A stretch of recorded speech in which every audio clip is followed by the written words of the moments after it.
Ecclesiastes Chapter 5. How long as we read it? Keep thy foot when thou goest to the house of God, and be more ready to hear than to give the sacrifice of fools, for they consider not that they do evil.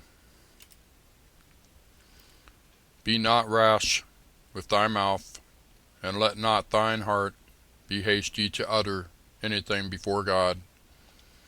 For God is in heaven, and thou upon earth, therefore let thy words be few. For a dream cometh through the multitude of business, and a fool's voice is known by multitude of words. When thou vowest a vow unto God, defer not to pay it, for he hath no pleasure in fools. Pay that which thou hast vowed.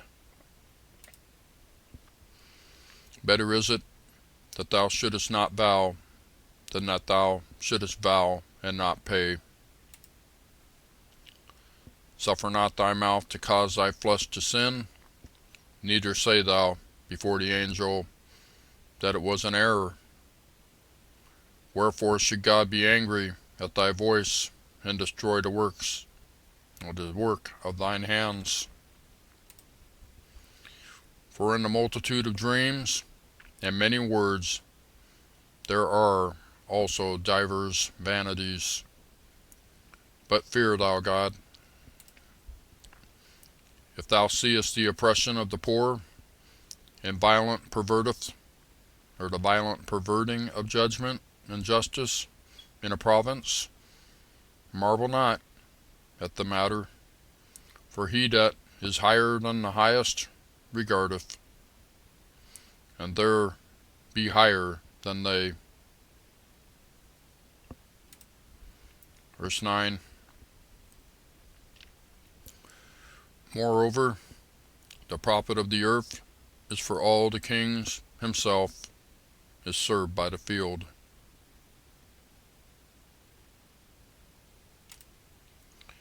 He that loveth silver shall not be satisfied with silver, nor he that loveth abundance with increase. This is also vanity. When goods increase, they are increased that eat them. And what good is there to the owners thereof, saving the beholding of them with their eyes? The sleep of a laboring man is sweet, whether he eat little or much, but the abundance of the rich will not suffer him to sleep. There is a sore evil which I have seen under the sun, namely, riches kept for the owners thereof to their hurt. But those riches perish by evil travail, and he begetteth a son, and there is nothing in his hand. As he came forth of his mother's womb, naked shall he return to go as he came, and shall take nothing of his labor which he may carry away in his hand. And this also is a sore evil, that in all points as he came, so shall he go, and what profit hath he that hath labored for the wind? All his days also he eateth in darkness, and he hath much sorrow and wrath with his sickness. Verse 18.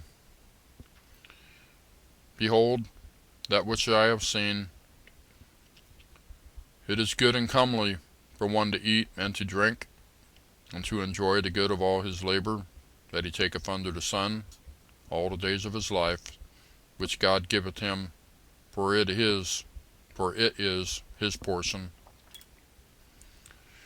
Every man also to whom God hath given riches and wealth, and hath given him power to eat thereof, and to take his portion, and to rejoice in his labor, this is the gift of God.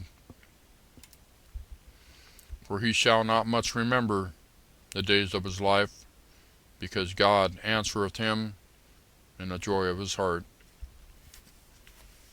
That's Ecclesiastes chapter 5. We'll see you next time.